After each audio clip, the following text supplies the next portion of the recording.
Omukulembeze w'eggwanga Yoweri Kaguta Tibuhaburwa Museveni azzeemu okulagira abakulembeze ku mitendera gyonna bongere amaanyi mu kulondoola pulogulaamu za gavumenti zituuke ku bantu gavumenti beeruubirira. Mwami Yoweri Museveni agambye nti abakulembeze bangi tebeefiirayo kulondoola nteekateeka za gavumenti eziteekebwa mu bitundu byabwe esonga gw'omulimu gwabwe ogusinga obukulu. Museveni bino abyogedde asinkanye bannamawulire ku kisulo ky'obwa pulezidenti mu kibuga Mbale mu kaweefube gwaliko ow'okulondoola ebikolebwa mu disitulikiti y'e Bukedeya naddala enteekateeka ya gavumenti ey'okuggya abantu mu bwavu eya Parish Development Model. Museveni era abaddemu ennyamivu eri abakulembeze bano olw'okutunula obutunuzi ng'enteekateeka za gavumenti zitaataaganyizibwa ebiruubirirwa bya zooni ebifa ttogge. Museveni awadde ekyokulabirako ekya Parish Development Model emyoga n'ebirala ng'agamba nti bisobolera ddala okuggya abantu mu bwavu wabula olw'abakulembeze obutafaayo ebimu bitandise n'okubulankanyizibwa. Pulezidenti Museveni era yeeyamye nti gavumenti ye egenda kulirira abantu bonna abali mu ntobazi nga baliyo mu butuufu era nga bamanyiddwa mu mateeka olwo gavumenti etandike ku mulimu ogw'okubasengula mu ntobazi. Kinajjukirwa nti bwe yali alambula enkola y'emu mu bitundu bya Kyoli yasanga yadibagibwa dda era n'alagira abakulira akakiiko akalwanyisiza enguzi mu maka g'obwa pulezidenti nga bakulirwa Brigadier General Henry Isoke banoonyereze kubakulira enkola eyo mu disitulikiti ne mu bitundu bya Kyoli gye byaggwera nga abakulembeze abamu bakwatiddwa. Tabamiruka w'abantu ba Kabaka mu bukiikaddyo bwa Africa aguddwawo mu butongole n'okujjukiza abantu b'omutanda okusiga ensimbi olw'enkulaakulana ey'omuggundu mu Bwakabaka okunyweza Namulondo wamu n'okulwanyisa amawulire agatyoboola Namulondo. Kamalabyonna wa Buganda Charles Peter Mayiga asinzidde ku Lagoon Beach Hotel mu kibuga Cape Town South Africa n'agamba nti tabamiruka ono tagenda kuganyula abantu ba Kabaka bokka ababeera mu bukiikaddyo bwa Africa wabula na bonna abali e Bunaayira. Okutambulira awamu n'Obuganda obuli ku butaka ne mu nsi yonna era tabamiruka ono si wammwe mwekka bali mu South Africa naye abazingiramu n'abalala bonna abali mu mawanga agali erudda eno era enteekateeka eno ejja kuba ya lubeerera nga buli luvannyuma lw'ekiseera ekigere tujja kubalaba tubabuulire ebifeeka. Mmwe ababeera eno kyangu nnyo okubeera mu byenu akeesedde n'akeesedde k'emmayiro okuva eka naye erinnya lyo bw'obeera ggwe lugoloobi ne bw'onoobanga olina obutuuze bwa wano erinnya lyo bw'obeera ggwe Ssemugabi kiseera kijja kutuuka bakubuuze ne bw'onooba oyiza okwogera Isizulu bajja kukumanya bagaye naye kuwavaawa ddooga olulimi lwaffe obagaye nti nava mu Bwakabaka bwa Buganda mu nsi gye bayita Uganda. Katikkiro mu ngeri y'enjawulo akuutidde abavubuka ba Kabaka naddala abavubuka ababeera mu bitundu by'e Bunaayira bakozesa omulembe guno maaso mogi gwe yabakwasa beekulaakulanye nga beeyambisa tekinologiya bazimbe n'Obuganda. Ekituufu ng'okimanyi kijjeeyo kyogere mube bavumu naye nga muli bantu balamu. Toli wakuba emicungwa gw'ogikolemu omubisi togizaayo.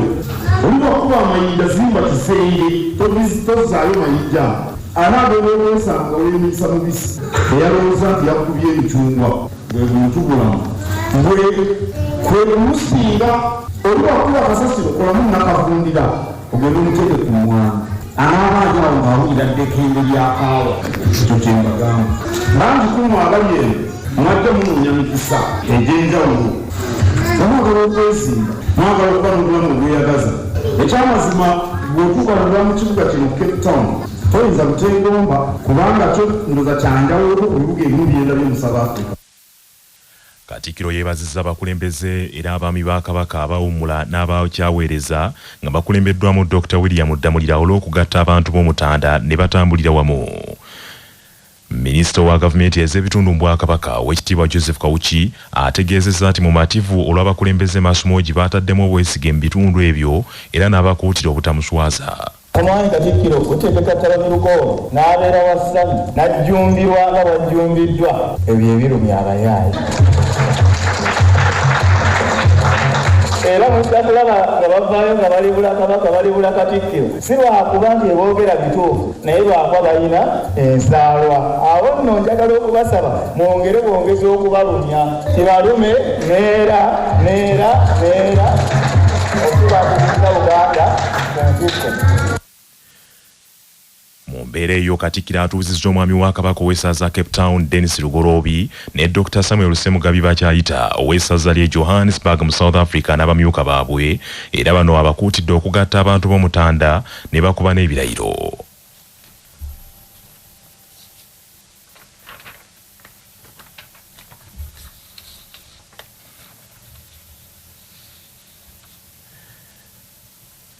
Ebyo nga biri bityo omumyuka ow'okubiri owa Katikkiro wa Buganda era omwanika w'Obwakabaka ow'ekitiibwa Robert Waggwansibirwa atenderezza nnyo emirimu egikoleddwa omulabirizi wa West Buganda kitaffe mu Katonda Henry Katumba Tamale mu kusitula n'okukyusa embeera z'abantu era n'okuwagira enteekateeka zonna ez'Obwakabaka. Omusasi waffe Ssaalongo Edward Tomusange Kayinja katuwa ebisingawo. Munnalotalo w'ekitiibwa Waggwansibirwa yabadde aggulawo olutuula ttabamiruka lw'obulabirizi wa West Buganda olwatudde ku kkanisa y'omutukuvu Stefano Ekajuna okuba ttooki mu ebyo ebikoleddwa n'ebirina okukolebwa omulina obulabirizi buno okweteekerateekera okufuna omulabirizi w'obulabirizi buno ow'omusanvu omwaka ogujja mu mwezi ogwokusatu. Okukuma n'okutaasa Namulondo abadde wa nkizo nnyo mu kulaakulanya abantu ba Ssaabasajja. Mwanyiterimba bwe yajja n'agiwomamu omutwe wano wamu ne mukwano gwange omugenzi Bishop eyawummula John Baptist n'ejjumba kati bonna Mwanyiterimba bagiwagidde era kati tulina enjogera egamba mu Mwanyiterimba buddu mmodo naye buddu mmodo mu kulima emmwanyi wano mu Buganda ate buddu ekyali yankiza. Owekitiibwa Waggwansibirwa yawaddeyo ensimbi obukadde 5 okuyamba ku Lady Canon Alice Damulira omulabirizi wa West Buganda gwe yalonda akulemberemu enteekateeka z'okufuna abayambi okukola ku mirimu egitannamalirizibwa mu bulabirizi ng'omwezi gwa Mugulansigo omwaka ogujja tegunnatuuka. Yanenyezza abakristaayo abamu be yagambye nti bo bulijjo babeera awo nga balinze okunenya olw'ebyo ebibeera bitatambudde bulungi mu kifo ky'okuwa amagezi. Njagala obbakubiriza ti bw'oba omukiise katugende mu lukiiko bagenda tulaba tugende mu lukiiko tubasomere. Oversight nungi naye ekisinga oversight kwe kuzimba insight ne foresight. Abakristaayo tukola kya oversight kyokka kulaba bitatuukiridde kulaba bitatuuse kulaba bitakoleddwa naye emirundi mitono nnyo tujja n'ebirowoozo ebizimba ebiteesa nti kitambudde bweki naye singa tukoze bweki twalikoze ti twaligenze maaso. Omulabirizi wa West Buganda Bishop Henry Katumba Tamale yasabye obulabirizi okulabira ku Bwakabaka bwa Buganda ku ttaka lyabwo. Wano tulinawo ng'ekkanisa eka 300 beddu ez'ekkanisa naye olw'obutagoberera bulungi n'obutamanya byafaayo na bukulu bwa kifo kino ettaka erisinga obungi kakati liriko abatuuze abalala. Tetwagala kulwana ntalo kubanga Obwakabaka bwa Buganda kyakulabirako ku ttaka lyabwo waliwo wangi okuli abantu. Obulabirizi bwa West Buganda bwatisse omumyuka wa Katikkiro obukadde bw'ensimbi 2 eri Obwakabaka Ssaabasajja asiime zibeere amakula.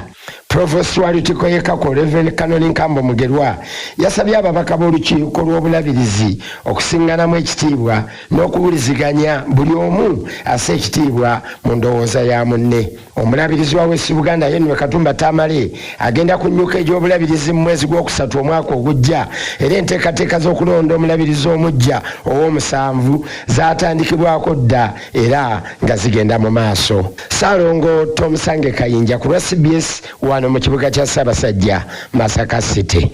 Manya obubona obuddo obw'eddembe lyo tonyigirizibwa ddembe lyo ery'obwebange. Ddembe lyo akutusibako nana Habo mouthwash ly'eddagala ettuufu lyennakakasa mu kujjanjaba endwadde z'amannyo. Amannyo gakuluma bw'ossaayo ekyokya oba ekinnyogo gagasanyalala bw'osenya ovaamu olusaayisaayi oba ogayiza ludda lumu.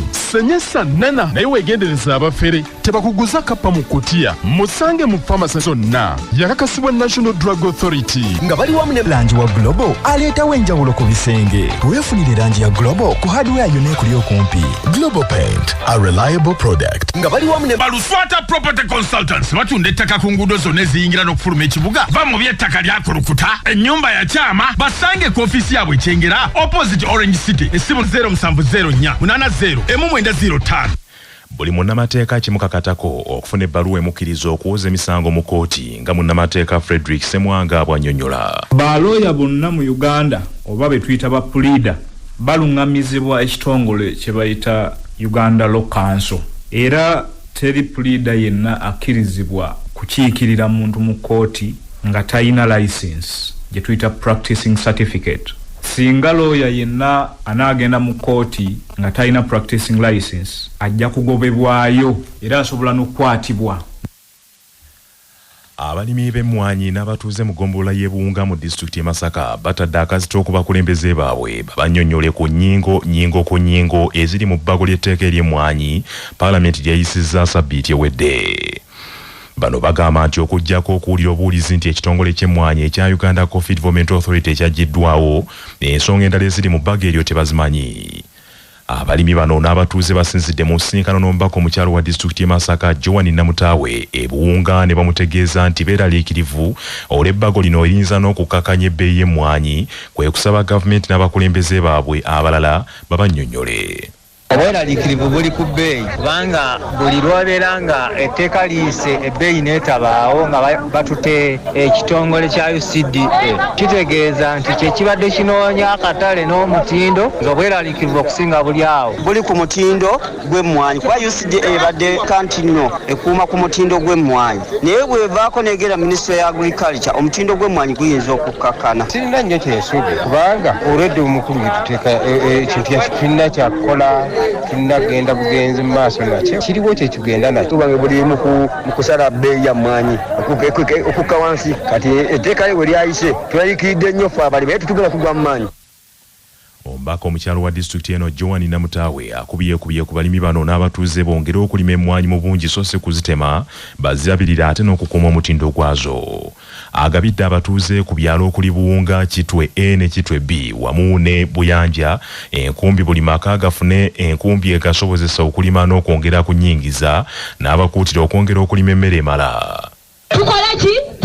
Genda nayo mu ntaana. Ekyokubiri, emmwanyi wamumala ogirima mugiteeka ku mutindo temwanika mmwanyi wansi muzirabirire zibeere nnyonjo oba baagala oba tebaagala emmwanyi tujja ginoonyeza akatale ejja kuddawo. Tulina Ssaabasajja Kabaka omulama gw'abadde akuba gwa kulima kubanga ye ennyanja Museveni yagitwala. Ebyagala yakola ki? Nze njijjukira we twakulira ewaffe twalyanga ennuuni bano abaana bato balidde ku nnuuni bano ennuuni yagabanga abagezi. Viika General w'essaza ly'e Kampala Monsinya Charles Kasibante avumiridde abantu ab'ettima abaayokeza ekereziya y'Omukama ey'ekigongo mu bitundu by'Entebbe n'agamba nti ebikolwa bityo bikonzibya enkulaakulana. Monsinya Charles Kasibante asabidde abaakoze ekikolwa kino Omukama bayambe beekube mu kifuba kubanga ebikolwa ebyonoona ebintu by'abalala bikyamu era bigootaanya n'enkulaakulana y'ekitundu. Asinzidde ku kifo ekirabirira n'okubudaabuda abaana ekyakankobe Children's Home mu ggombolola y'enkozi mu disitulikiti y'Empigi mu kukuza olunaku olw'omuwuliriza w'ekifo ekyo St. Martin era nga omukolo guno gubadde gwa kuggulawo mu butongole essomero lya Nursery ne Primary eryatumiddwa St. Martin Child Welfare School n'okutema evvuunika ery'okuzimba ekizimbe ekisomerwamu abaana ng'era basonze n'ensimbi ez'okuzimba ekizimbe ekyo. Tunakuwala okulaba nti ekyaguddewo ekigungo naye n'abantu abo omutima omubi tubasabira omukuba abawe okwekuba n'okwedda mu mutima okumanya kye baakoze ate n'obutaddamu bikolwa ng'ebyo ebikolwa ebinyigiriza abalala ebyonoona ebintu by'abalala byeyongedde nnyo mu nsi yaffe naye ensi okubeeramu emirembe buli omu ateekeddwa okuteeka munne ekitiibwa awamu n'ebintu bye n'okumwagaliza obulungi ate n'okumulabirira. Ekifo kya Kankobe Children's Home kiri wansi w'ekitongole ekyababiikira ekimanyiddwa nga Child Welfare and Adoption Society era nga kirimu n'amaka g'abaana abataliiko mwasirizi agansambya Babies Home. Akulira Nsambya Babies Home Sister Teddy Nachanzi agambye nti abaana bwe baweza emyaka egy'okusoma babajjayo ensambya ne batwalibwa e Kankobe okusoma era nti kyekyabatandisawo n'essomero erya St. Martin Child Welfare niyeyama nti essomero eryo ligenda kuba lya mulembe nnyo.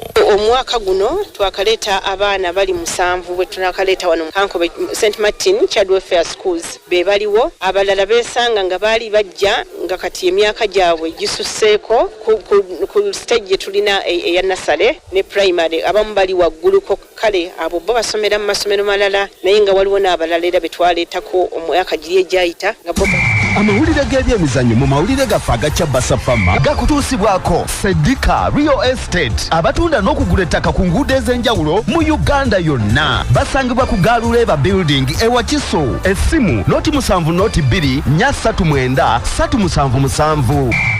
Timu y'eggwanga ey'omupiira ogw'ebigere ya Uganda Cranes olwali olw'egenda okuyingira mu nkambi ng'etandika okutendekebwa okweteekerateekera okuzannya ne South Africa mu mpaka ez'okusunsulamu ensi ezinakiika mu Africa Cup of Nations ez'omwaka ogujja eziribeera e Morocco.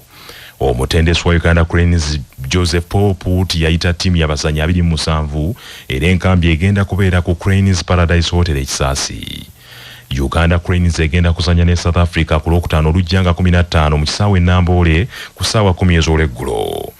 Oluvannyuma Uganda Cranes ejja kuggalawo empaka zino ez'okusunsulamu ng'ekyalira Congo Brazzaville ng'ennaku z'omwezi 19 omwezi guno.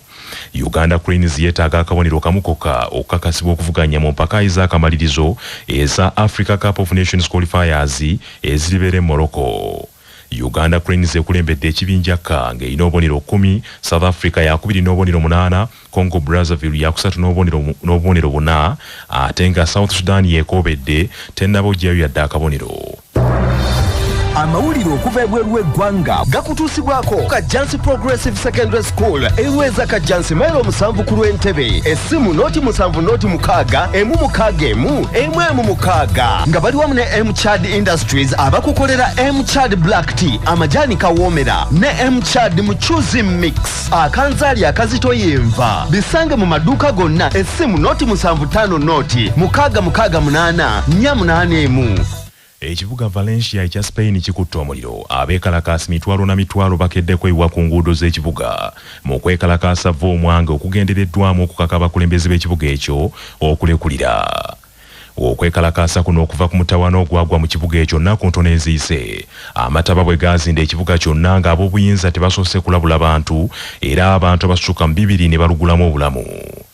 Abakulembeze b'ekibuga ekyo newankubadde beewolereza nti amataba ago tebagasuubira abantu ba bulijjo obusungu bweyongeza okubimba era nga beebuuza engeri ensi ey'amaanyi obwenkaniddeawo gye yalema okulabula bannansi nga bukyali beetegula amataba gano agamenya entindo n'okwonoona buli kimu. N'okutuusa kaakano abantu abasukka mu 80 bakyabuze era nga kiteeberezebwa nti bangi bali wansi eyo mu ttosi ne mu bifunfugu by'ebizimbe ebyababuutikira.